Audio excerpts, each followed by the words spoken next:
So this is the ROG Maximus Z790 Hero gaming motherboard. That is a mouthful.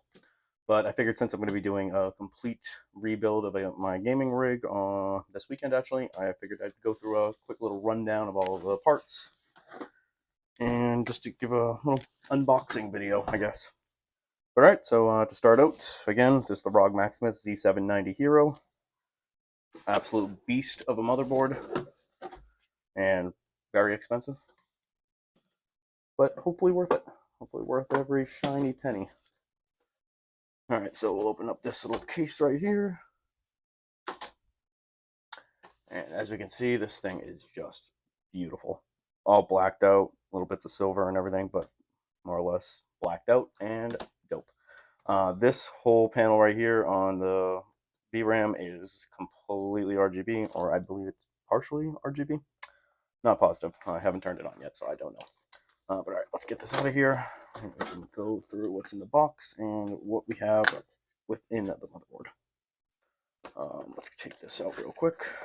I'm actually going to use this over here to kind of place our motherboard up.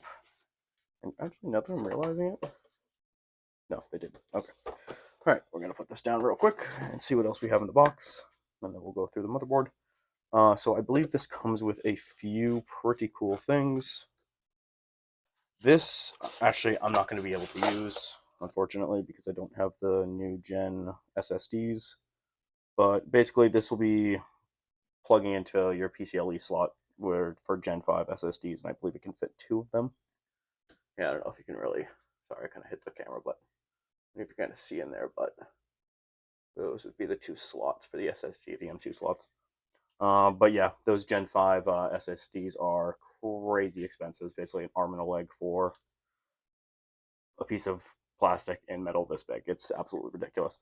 But yeah, so we have this in there, and this would be plugging into one of your GPU slots and essentially give you some faster SSD speeds. And then we have a USB device, which I believe would be if you had to do any like BIOS flashbacks or anything like that. Like, honestly, I didn't know it was going to come with this, so that's pretty cool. So we got that in there, put that to the side. We got, I don't know what this is, all access pass of some kind, just a ROG card. By the way, this is from Asus, not Asus, not Asus, Asus. I used to say it wrong all the time. Maybe I still am. Let me know in the comments. We got a little key tag?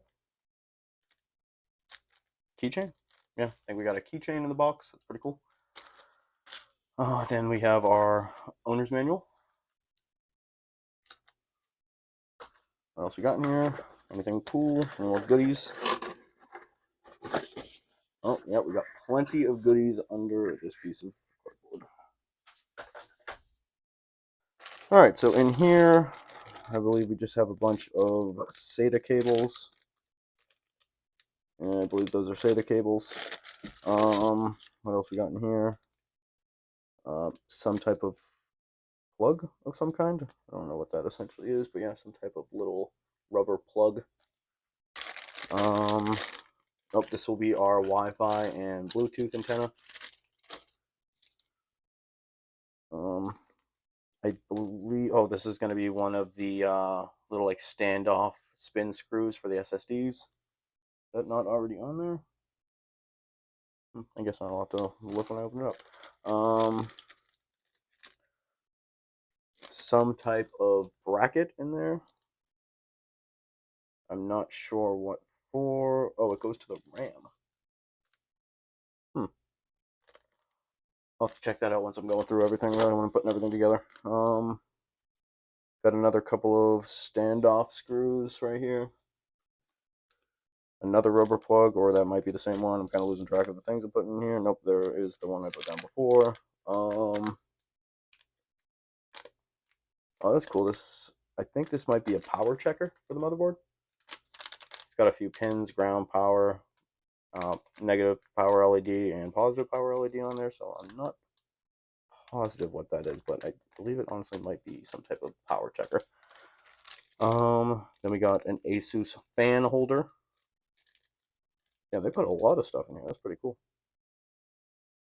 All right, yeah. Asus fan holder for what? Looks like it goes near the RAM or something. Curious. Another standoff. This is a. Oh, this looks like a Y splitter for a fan or an extension of some kind, potentially. Another one of those standoff screw type things to hold the SSD down, and another one. All right, and then we have a thermal pad for an M2 SSD. Only one of them in there, I think. Yes, only one. Okay, so here we'll put this aside real quick, and then let's run down on the motherboard. Pull this back over. So yeah, here we have an absolute monster. Holy crap! So this thing, oof, this is heavy. This is at least a few pounds. And no, I'd say about 2 and some change. But yeah, this is real nice, real nice. Whole bunch of VRAM cooling right here. This does support 12th, 13th, and 14th gen Intel CPUs. This is not for AMD, so just a heads up. But I'm pretty sure you could gather that since it's a Z790 board. We have 4 DIMM slots, and I believe this goes up to, damn, what was it, 66,000 megahertz capable and holds up to 128 gigabytes. We also have our debug code reader up here that's probably a lot better. I guess I'll find out in the future if I ever have any problems, but probably better than those 4 debug lights that we normally have on our motherboards. So that's going to be cool. We also have a whole bunch of 4-pin fan headers. We have 4 up here, and then we have another 3 down here. We have an AIO pump 1 down here, and yeah, just essentially a whole bunch of fan headers. Let's take a look at. Oh, here, I'll pop open the CPU cover real quick so we can take a look in there. So this is LGA, just like the past few generations of boards. So not much of a change there. I keep hitting that with my hat. Sorry. Make sure you leave this on until you are ready to install any CPU, and that goes for any board. Just make sure you leave that on and don't lose it if you ever have to RMA or return a board or anything like that.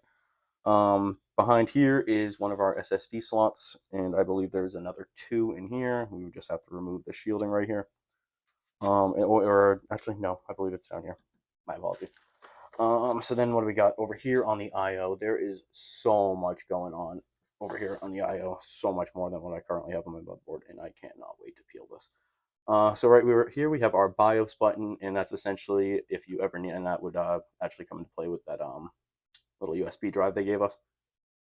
And so yeah, essentially if we ever need to do any BIOS flashbacks or BIOS updates, this will be our button we'll press, and that's actually really convenient, so you don't have to go through the whole process of installing it on the USB, hopefully having another computer on hand that you could actually do the BIOS update or actually get the BIOS update onto the USB to begin with. So if you only had one PC and you were trying to build it, and actually happened with my last PC build, is I got to the whole end of it and realized that my motherboard was no longer compatible with the CPU I was using, so I actually had to go back, install it, plug it in, whole rigmarole just to be able to even use the board.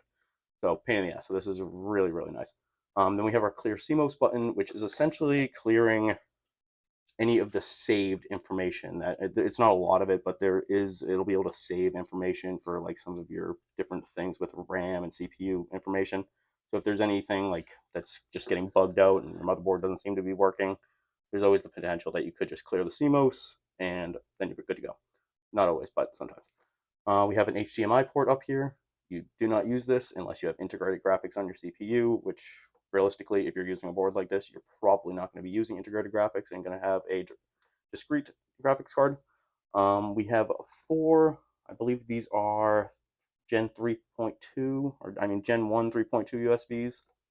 And then, yeah, because the red ones down here are all Gen 2, but also just 3.2 USBs. We have a few Lightning ports or USB Type-C. We have our 2.5 gigabyte LAN for our internet, for our Wi-Fi. No, definitely our internet. For our Ethernet cables is what I meant. Then we have a actual like BIOS USB. I mean, I'm sure you can put anything you want in there, but this would be if you are doing that BIOS flashback that I was talking about. This will be most likely where you put the USB. Then just a whole bunch of USB ports. If you there's probably enough for everything you're going to need. And then down here we have our plugins for our Wi-Fi and our Bluetooth antenna that I showed you. And then you might not use some of these depending on what you're doing, but I know I don't. I don't use any of the audio ports or anything, or the freaking, oh, what is that called? Something to do with the freaking audio. Okay, so all of that is IO. I have to figure that out. But oh well. I'm learning all of this stuff, so this is all kind of new to me. I've only built a couple of computers in the past, and I am currently trying to learn more. So you'll be learning alongside me if you're going to be watching my videos. Do that though, because I'm going to try to autistically inform everybody as much as I can. So here's the back of the board. Pretty clean. I actually really like this metal plate that they added back there. This thing really does have some weight to it. Like, I don't know exactly how much. I can't really weigh it, but it is heavy. But yeah, I think that's about it. This will be for our motherboard plug-in from our power supply. I believe this is a USB. This is a Type-C plug-in. Oh, it is very nice, actually, that all of these SATA ports right here are all facing this way. So when your board is flat and plugged into your case, that you won't have a bunch of cables essentially kind of coming over. I mean, you'll have your motherboard ones, which I know they have their the newest gen motherboards are all either on the back or they face outward, which is pretty cool. But it is nice that they did include the SATAs facing outward. This motherboard, and actually a few like it. I know my motherboard that's in my rig right now has one of these, but this is super convenient. Like, I feel like all motherboards should have this. It is a pain in the ass once your GPU is actually in the board to get your thumb, finger, or whatever you can in there to try and click it out, and especially with my freaking meaty ass thumbs, it is a pain in the ass getting in there. So having this button right here that kind of releases this nodule right here, very nice. These ones down here, granted, you probably won't be using them for too much, but these still do have like the standard kind of clips. What else we got? We got all of our power stuff down here. We got all of our RGB plugins. Another one up here. And yeah, I think that's about it. This does come in. I believe I got this on Amazon for about 500. I want to say 529 was the price for it, I think. I don't know if you might be able to find it cheaper, but it is a very expensive board. This is a very high-end motherboard. I currently have a Z690 Tough in my rig, and I don't really need to be reswapping any of this, but I enjoy building computers, and we need content, right? And, screw it. I have the money, since taxes just came in, why not? But yeah, I think that's about it. I hopefully covered everything. If I missed anything, let me know in the comments. If you have any questions, send me some DMs, or also leave it in the comments, and I will hopefully answer anybody. Not that many people watch my videos. I hope that changes, but yeah. Again, thank you so much for watching. I hope this was informative. I will be coming out with another one soon for my CPU, my RAM sticks, my cooler, and basically every other component I'm going to be plugging into my rig on, I hope, Saturday. But yeah, until next time, until I'm kind of breaking down my next part, I will see you there. Thank you again, and catch you next time.